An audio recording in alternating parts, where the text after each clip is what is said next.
Once upon a time, their inhabitants used to battle against wind, waves, and isolation.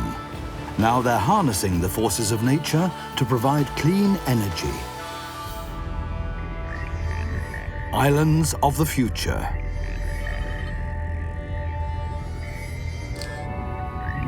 Role models for the whole world.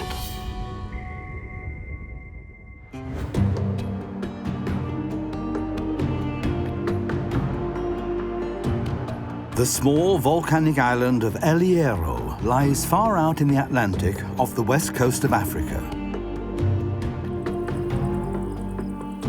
For ages, the island wasn't to be found on any map, until geographers set the zero meridian here in the 14th century.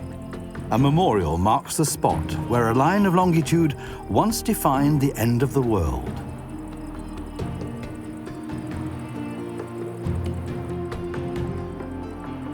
After that, little was heard of this southwesterly outpost of Europe.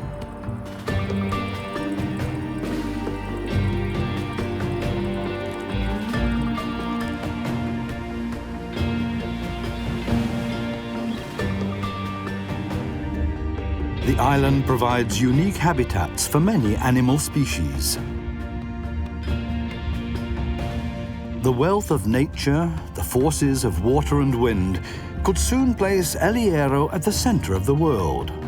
Ironically, it's one of the smallest of the Canary Islands that's using new energy concepts to attempt a great leap into a green future.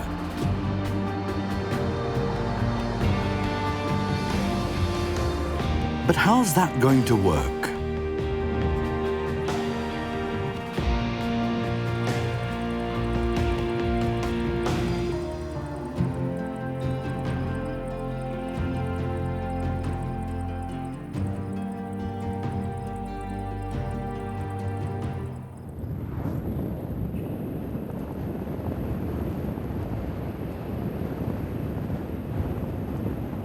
The man floating down to Hierro is Javier Morales.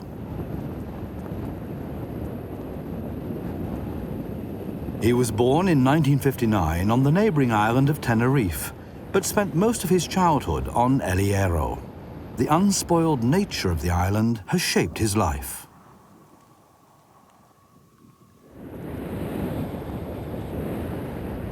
Desde pequeño siempre vives en un pueblo, nuestra familia. I grew up in a village amongst country people.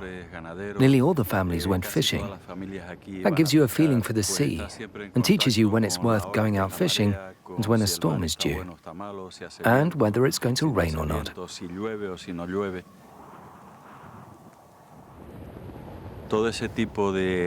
I grew up with all this.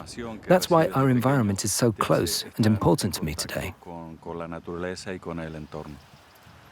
Javier Morales left Hierro in the 1980s to learn more about agriculture on the Spanish mainland. He returned as an agricultural engineer, and in 1995 became a consultant to the government of Hierro. His ideas were completely new to the sleepy island. I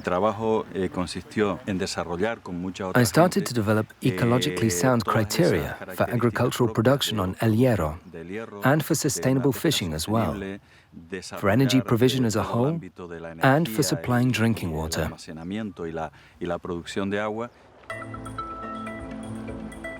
When Javier Morales started working in 1995, oil tankers were regular visitors to Hierro. They supplied the island's central power station with diesel. All the electricity at the time was produced from dirty fossil fuels.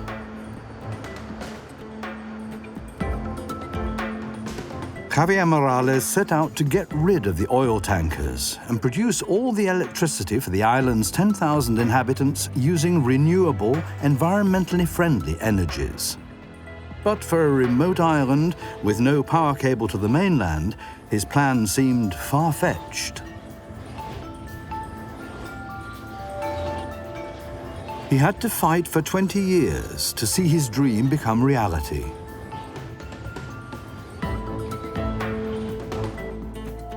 But the obvious idea of using the trade wind to produce electricity was greeted skeptically. The first wind turbine on El Hierro often stood still. It had been erected before the new consultant had started work. For Javier Morales, a wind turbine that's not turning shows that the energy transition is not going to work without good planning. Los dos primeros aerogeneradores que se instalaron aquí en la isla. This is one of the two wind turbines installed at the time. One was operated by the island's power provider, the other by the administration. At first, it was just for the street lighting. They wanted to switch to wind power to save money.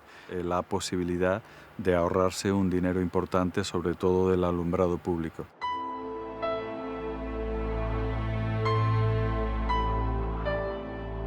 But it's long been decommissioned owing to technical problems and high maintenance costs.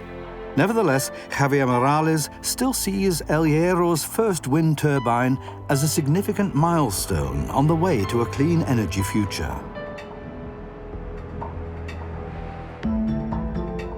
He already had a vision of what modern wind turbines could do for the island. Because El Hierro has wind enough. But wind power does have drawbacks. On windless days, the power network is under-provided. And when the wind is too strong, the electricity grid can overheat. Javier Morales set about finding a solution to these problems.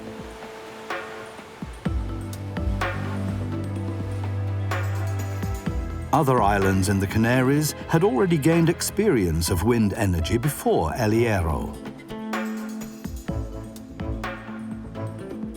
Especially Gran Canaria. The third biggest island of the archipelago is about 300 kilometers away from El Hierro.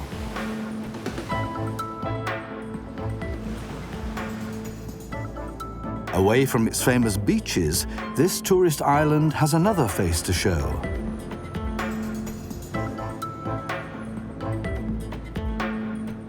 The capital of Gran Canaria is a modern European city with innovative commercial enterprises and research institutes.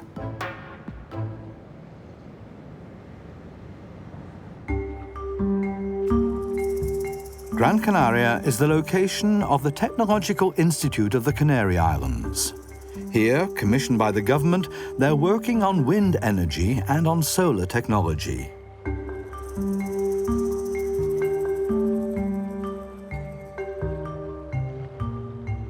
At the moment, they're testing a hydrogen-powered electric car, driven by the research director, Gonzalo Piernavieja himself.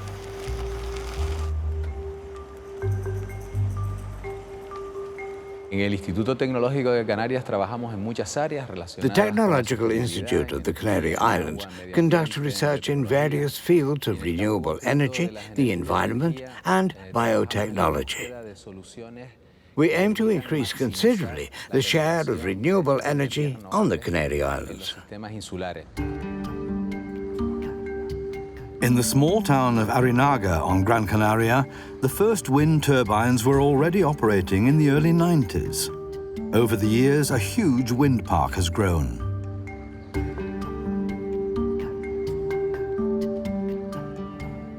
Well away from the flow of tourists, the local people have not only got used to the site, but are proud to offer something other than sun and sand.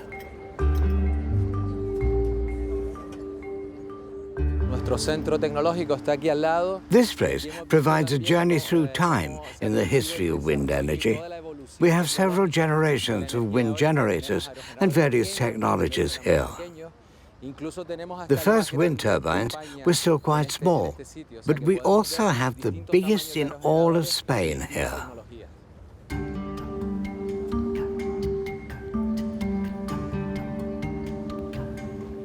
The wind parks on Gran Canaria are huge, but despite their size, they cover only 7% of the island's electricity consumption. The biggest shortcoming of wind power is that it can't yet be stored directly. It has to be used as soon as it's generated.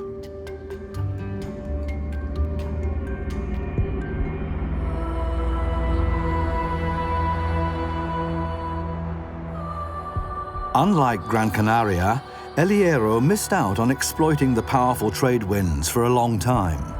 The inhabitants of the small volcanic island had other, more urgent worries. El Hierro is bone dry, doesn't have any sources of fresh water of its own, and suffers from chronic water shortage.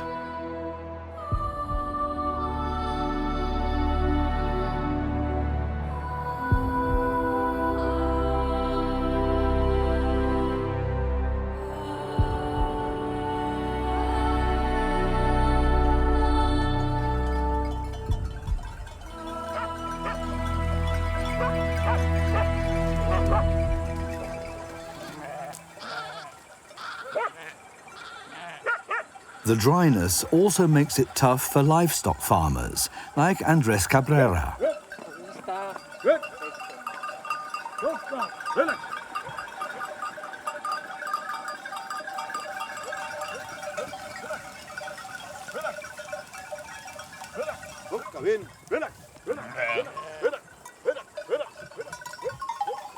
Periods of severe drought have forced the inhabitants to leave their island home at various times over the centuries.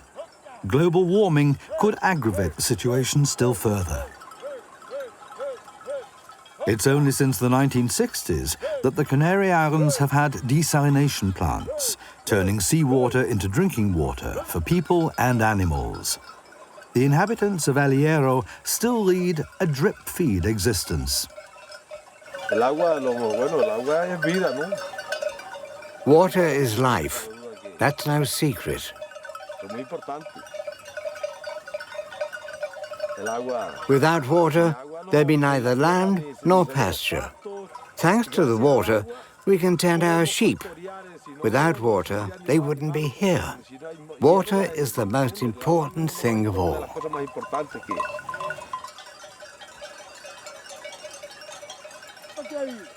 Fear of severe drought has become an enduring trauma for the people of El Hierro.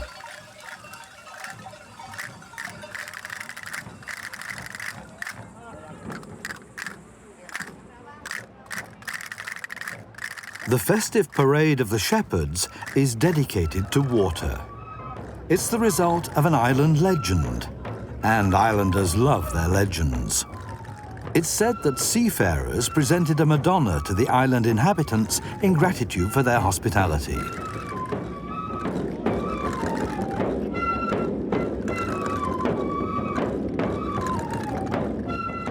Miracles are ascribed to the revered figure in its wooden case. When the island again suffered severe drought, the shepherds carried the Madonna all the way to the island capital and prayed. And lo and behold, it started to rain.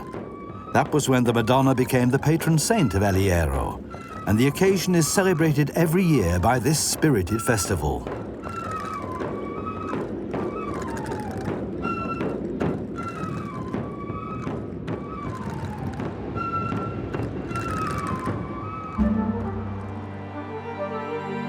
At the end of the 1990s, the traditions and myths of El Hierro provided inspiration for Javier Morales.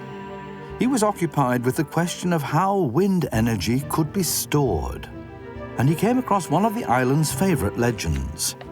And it was this that set him on the way to finding new technical solutions.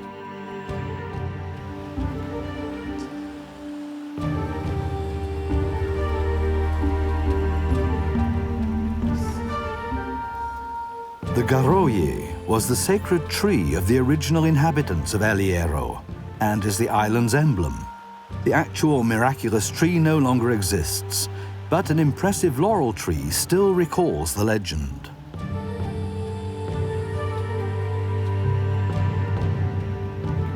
With its fine branches, mosses, and leaves, the laurel tree is able to collect the moisture from the low-lying clouds driven over the island by the wind.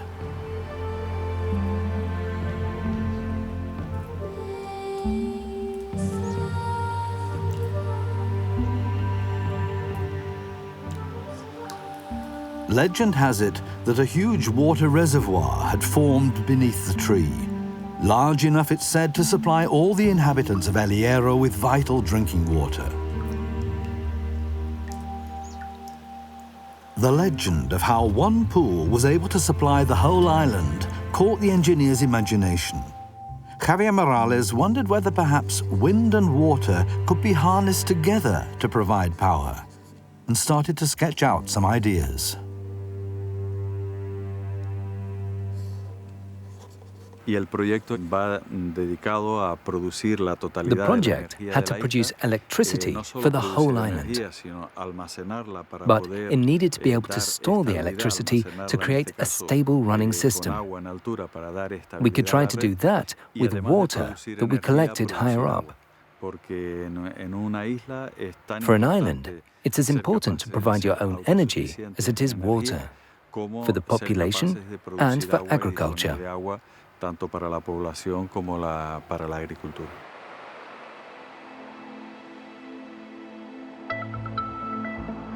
Javier Morales still had no idea what the plant would look like. It took many days and nights before an initial concept for an ecological power station began to take shape.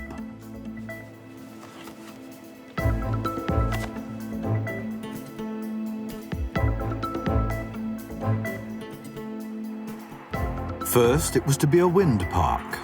When the rotors turned, there would be enough energy to pump seawater through a desalination unit and up into a highland reservoir. Then, when there was no wind, the stored water could be released to produce power in a hydroelectric station.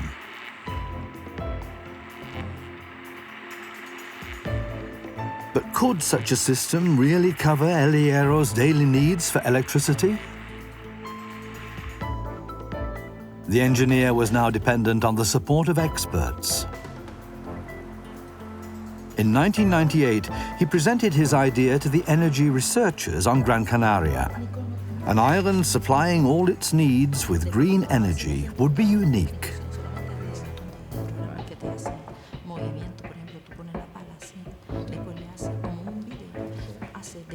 Could Javier Morales' plan convince the experts?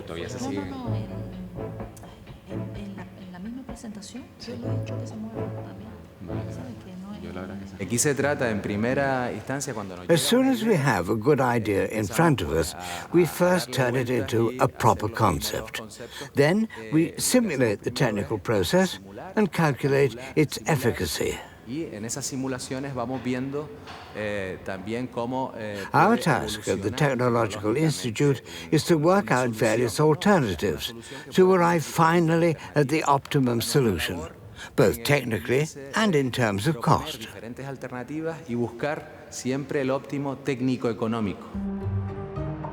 Apart from the technical side, there was another problem. The cost of the planned power station would be 65 million euros, way beyond the means of the small island. Javier Morales had to convince others with his idea.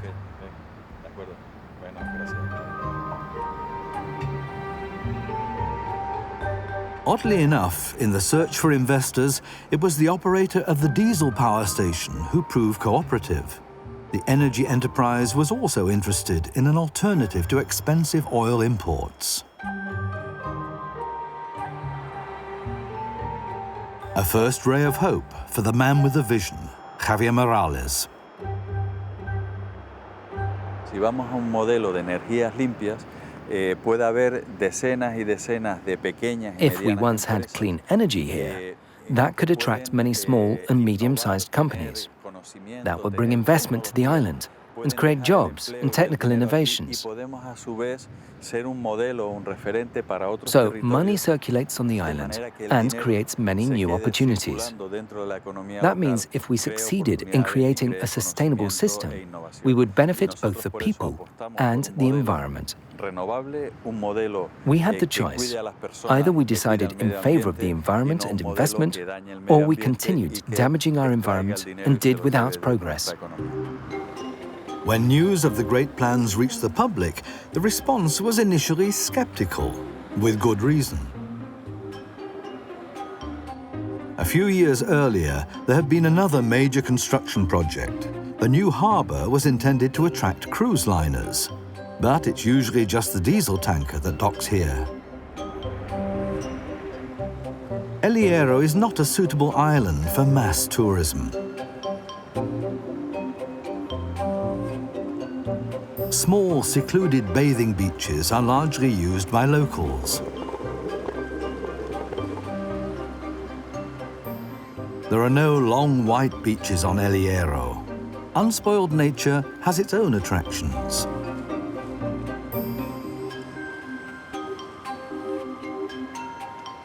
People who come to hike or dive discover unique landscapes above and below the water. The coastline near La Restinga in the south of the island counts as one of the most spectacular diving sites in Europe.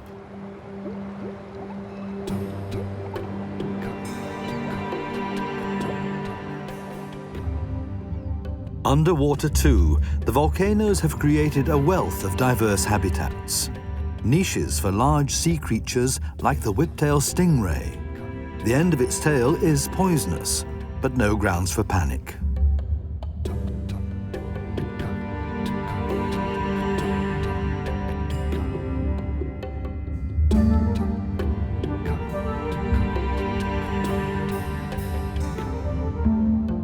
Garden eels form colonies of thousands.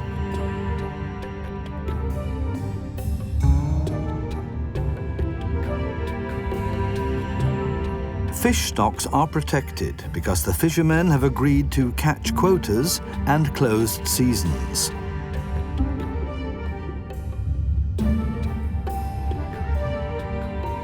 The star attraction of any dive is the whale shark. El Hierro is one of the few places in the world where you can find them.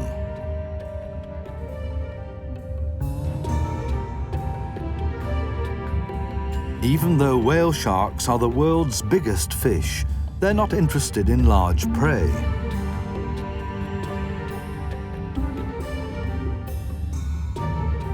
They'd rather eat plankton than divers.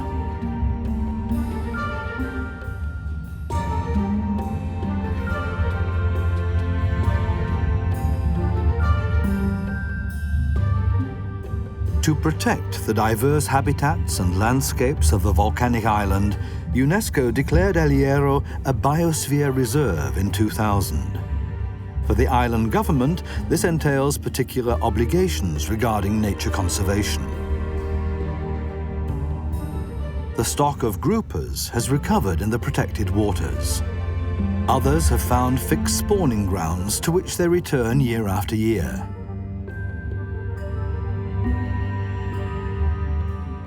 Even the mighty manta rays, with a wingspan of up to 7 meters, pose majestically for the divers' cameras.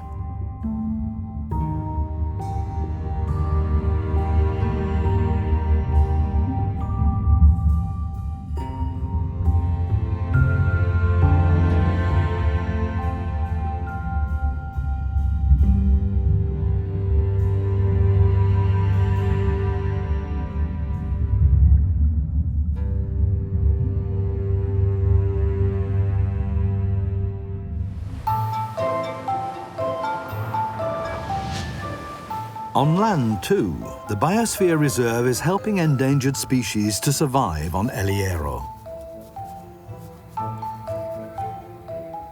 The giant lizard of the Canaries is threatened with extinction. It grows up to 75 centimeters in length and is only found on El Hierro. The last of their species live on an outcrop off the coast, safe from tourists and cats. Javier Morales was not the first person to be committed to nature conservation on the Canaries. The Spanish painter and architect César Manrique was a pioneer of environmental protection. He also made his mark on El Hierro.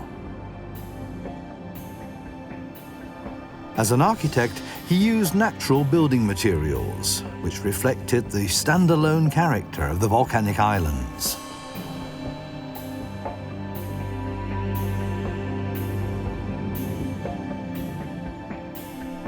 La Peña is now a restaurant.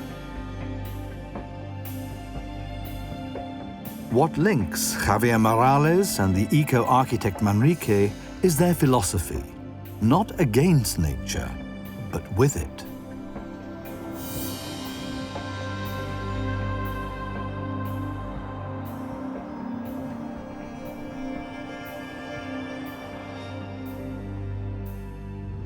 In 2004, Javier Morales started looking for a suitable site for his ecological power plant project. But he still hadn't found the funding to realize his plans. There are more than 1,000 dormant and extinct volcanoes on El Hierro. Farmers use some of these fertile craters for growing grapes and vegetables. Could he perhaps use a crater, if it was big enough, for storing water?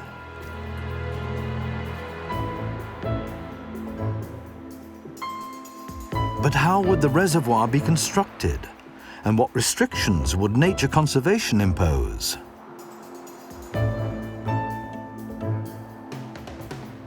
Question after question.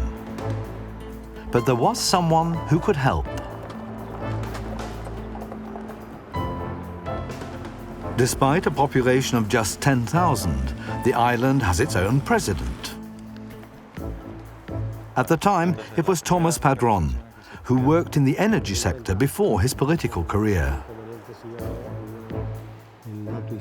Thomas Padron also wanted to make the future more sustainable. Green energy became a top-level priority.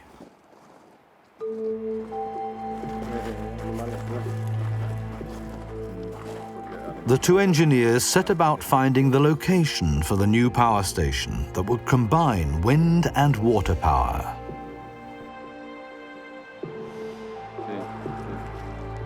Their excursion took them into the wild volcanic landscape of El Hierro.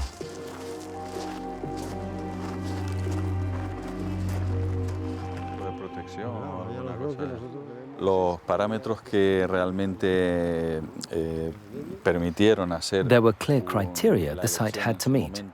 The wind turbines needed a location where the trade winds were especially strong, and preferably near the capital. Localización de los aerogeneradores que estaban próximos a Valverde por el hecho de tener ese viento constante del alisio. Best of all, would be right next to a volcano with a large crater and with as steep a gradient as possible. That was important for the hydroelectric project. Pues eso era importante.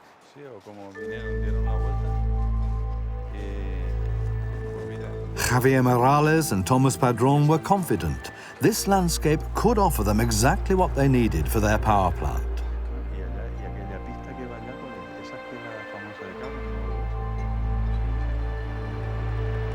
When there was enough wind, the power it generated could pump desalinated seawater high up into the volcanic crater. When there was no wind, the stored water could be released to produce more energy in a hydroelectric power station below.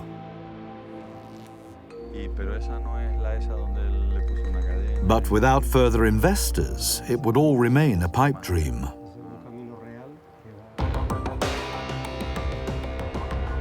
Then suddenly the project received indirect backing from an unexpected source, the oil companies. Less than 20 kilometers off the idyllic beaches of the Canaries, energy concerns were prospecting for black gold. The test drillings approved by the Spanish government stoked fears of an environmental disaster. The oil rigs were serviced in the port of Las Palmas on Gran Canaria before being deployed at sea.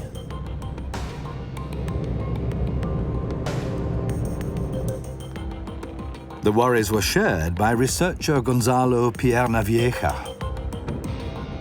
Like many others, he was concerned about the future of the Canaries as a holiday destination.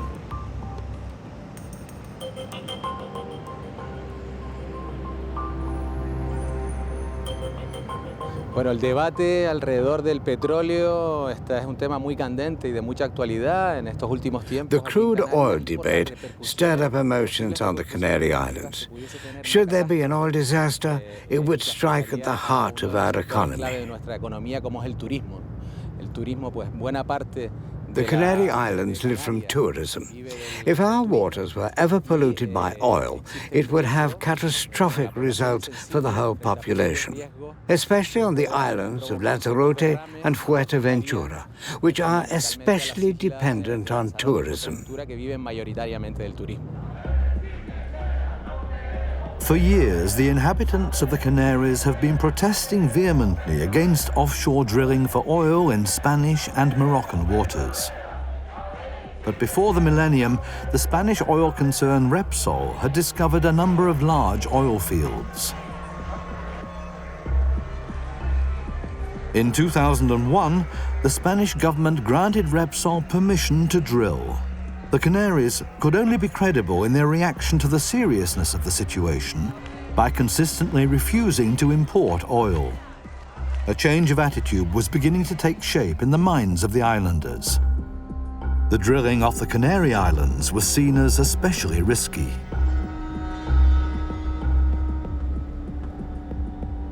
Immense forces could build up under the surface of the water.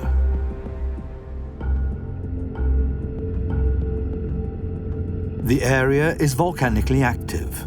Opponents feared that seismic movements underwater could damage drilling rigs and rupture pipelines.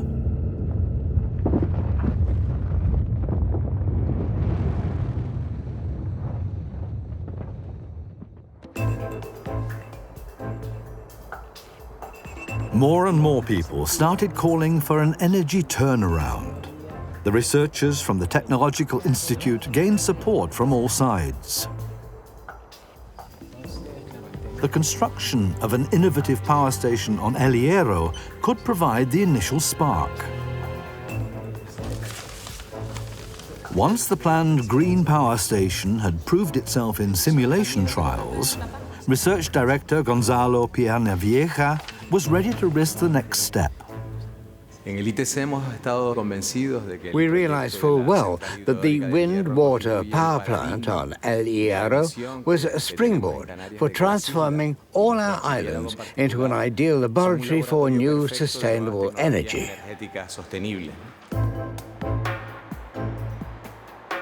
At the end of 2004, the island government set up its own energy company, in which the Technological Institute on Gran Canaria was also financially involved. The company, Garona del Viento, was to build a power station of a sort never seen before. Would it really achieve what Javier Morales and his supporters hoped it would? Finally, in 2007, they were ready to start. It had taken over 10 years from the initial idea to the groundbreaking ceremony.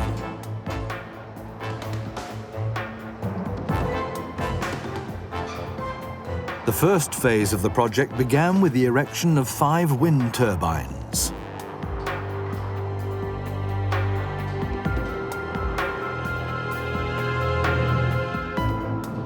They were so productive that they could supply the island's energy needs by themselves when the wind was blowing. Each turbine produced 2.3 megawatts of electricity. El Hierro's maximum consumption was around 8 megawatts. Theoretically, they could produce more power than was needed, provided all 5 turbines operated non-stop around the clock. Was Javier Morales' dream slowly coming true?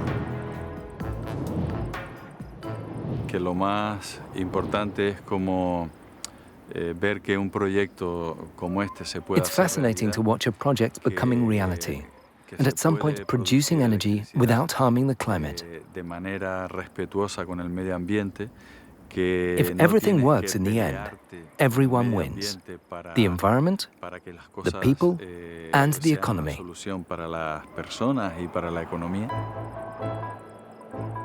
The advantage for the economy wind energy is far cheaper than imported diesel. The island government therefore took a 60% share in the new power plant and would in future earn money from green energy.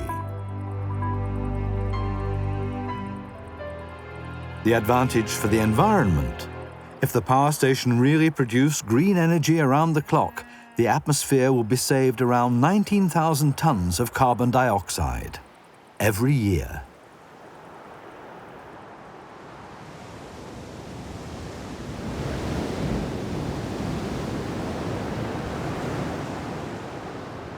The crucial question is, what happens if there isn't enough wind to guarantee complete energy provision?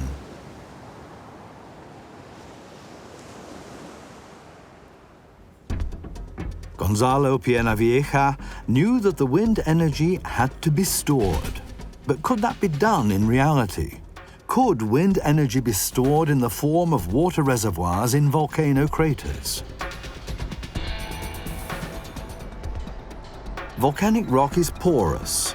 Without special preparation, the water pumped up from below would simply seep away in the reservoir. The idea was to prevent that with a huge pond liner.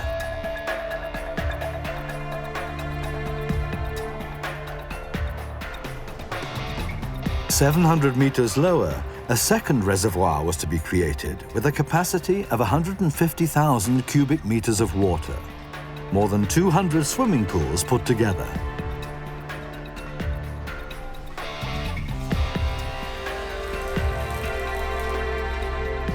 But the construction work was anything but easy. Some of the pipes couldn't be laid above ground as planned, but had to be laid inside the mountain.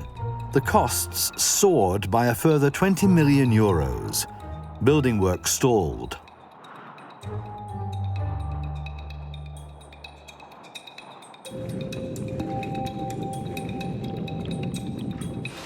The plan was for the reservoirs to be filled with drinking water, provided from seawater via a desalination unit.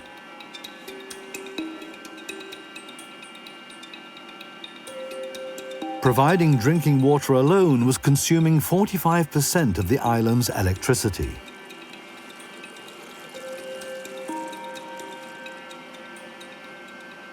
In future, that was to be taken care of by the wind turbines.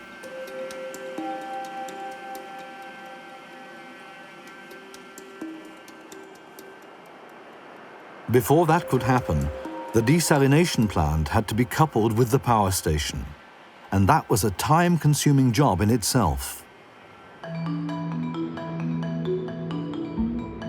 But it was not just a question of clean electricity. The 6,000 or so vehicles on the island also consume diesel and petrol and pollute the atmosphere.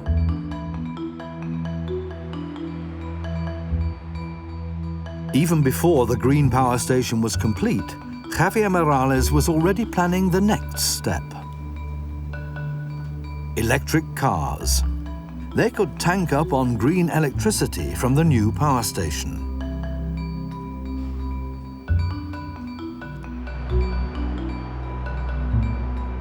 The automobile manufacturer Renault was ready to provide some test vehicles.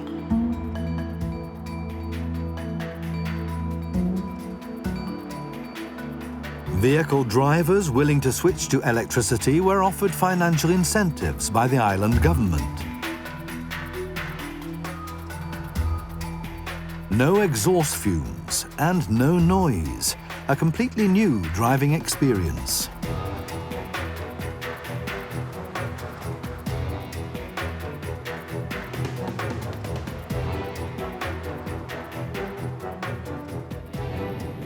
Hierro's president could not resist testing the island's first electric car himself.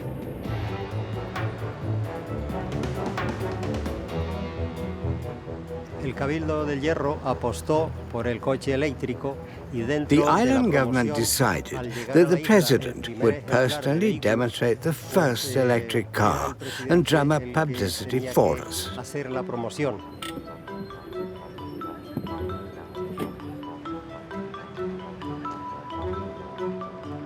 The publicity rally did the job.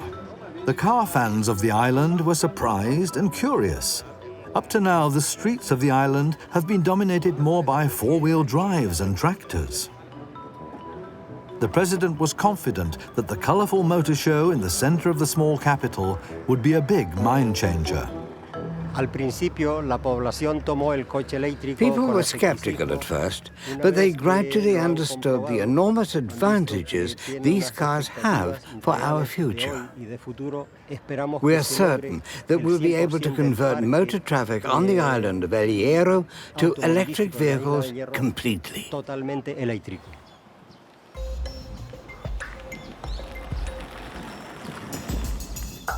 For charging the batteries during journeys, 4 electric charge points were set up, though there's usually only one working at a time. The rental charge for the batteries is over €50 a month, which is by no means cheap for most islanders' pockets. The sobering result, just 9 electric cars were to be found on El Hierro. The island president, the chief supporter of Javier Morales, retired in 2011. But Javier Morales did not lose heart. He pressed on with his project. But at the next elections, he too lost his influential position. The project, though, had long since stopped being dependent on the fate of individual figures. He'd repeatedly had serious setbacks over the years. But this visionary never gave up hope that one day El Hierro would be able to do without fossil energies completely. His vision of a future dependent on sun, wind and water slowly spread throughout the whole island and had its effect.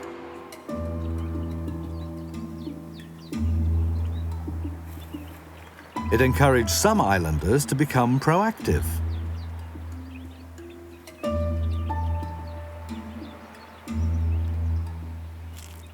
Using solar panels to heat water for showers and baths. That saves electricity costs. One central power station combining wind and water power could in future mean savings for all the islanders.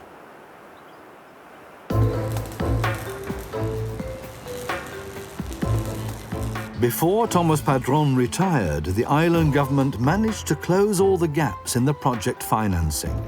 The pipes could now be installed through the middle of the mountain to link the upper reservoir with the lower one. Finally, the control center of the power station was completed.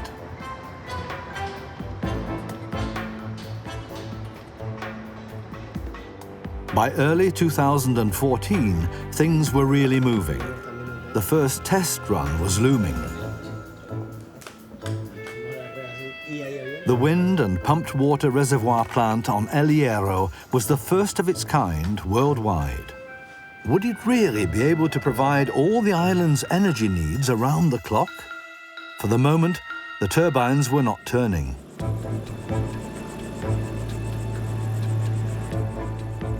But Gonzalo Piernavieja had every confidence that the calculations of the Technological Institute would prove correct.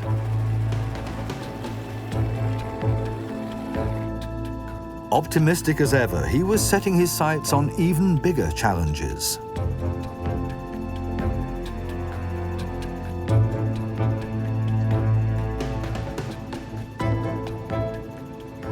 As the El Hierro plant neared completion, he was looking for new possibilities of combining wind and water power on Gran Canaria. Dams could make it possible to store wind energy, to supplement the wind parks that were already there. If that could be achieved, then even Gran Canaria, with its population of nearly 1 million, could provide all its energy needs exclusively from green electricity.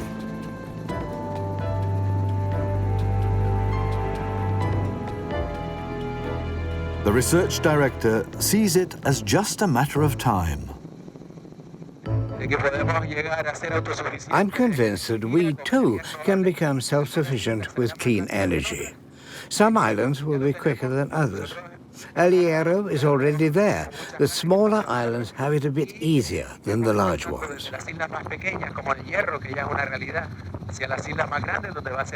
By 2040 or 2050 at the latest, the whole archipelago of all the Canary Islands will have achieved it.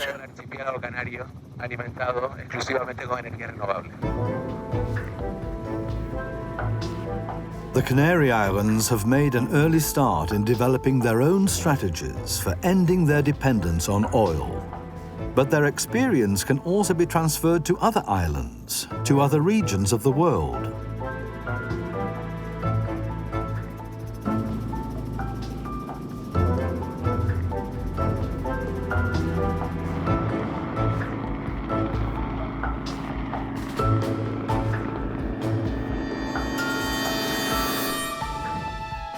Spring 2014. The wind turbines on El Hierro are in the testing phase.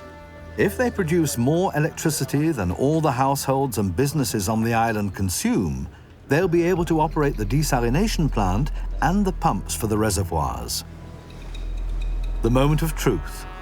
Will the forecasts prove accurate? And how? The wind energy proves sufficient to drive the desalination plant and the pumps. For the first time, the upper reservoir fills with drinking water.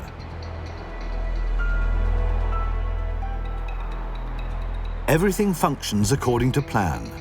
The first tests run without a hitch.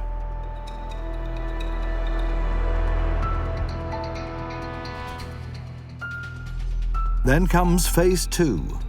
When there's no wind, not enough energy is produced to supply the island with electricity. Now it's the turn of the reservoir.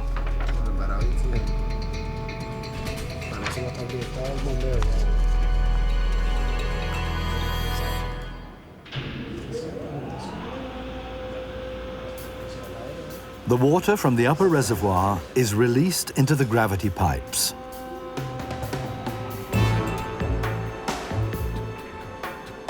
On its way to the lower basin, the water passes through 4 turbines.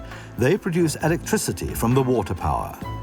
This bridges the energy gap when there's too little wind. Each of the 4 turbines has a capacity of 2.8 megawatts. The first trial run is a success. 60% of the target performance has been achieved at first go. On the 27th of June 2014, the power station on El Hierro is officially inaugurated, after over 20 years of planning and 5 years of construction. It's a dream come true for the project's initiator. Bueno, es importante que un proyecto como este que ha llevado. The most important thing now is not to rest on our laurels. We have to carry on working to ensure that this project, which has been 20 years in the making, brings benefits to all the people on the island. Es importante seguir trabajando y avanzando para que esta realidad beneficie a todas las personas. In addition, we should share our expertise and experience with other communities. Donde podamos intercambiar conocimientos y experiencias.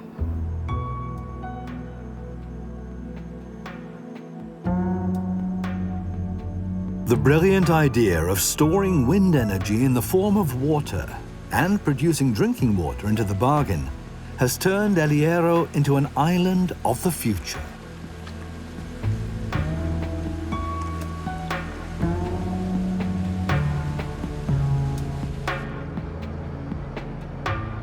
The diesel-fired power station is now only used as a safety standby and will soon be history.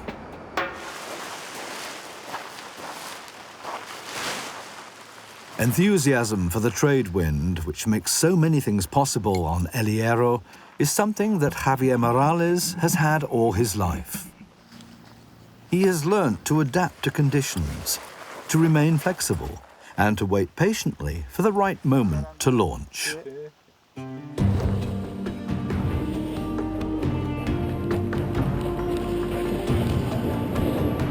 His commitment to the environment goes further. Since 2011, Javier Morales has represented El Hierro as a deputy in the regional parliament of the Canary Islands. His driving force to show oil the red card and to promote climate protection is undiminished. Hace 15 años, el futuro de In the past, we imagined the future of power generation and of oil very differently. En aquel momento, pues cuando se apostó por una central como Gorona, era una The decision in favor of a green power plant like Gorona del Viento has given the future a new direction. When you work on something like that, you get fresh stimulus and gain valuable experience. I believe it's right to push forward in this direction. Apostando y trabajando en esa buena dirección.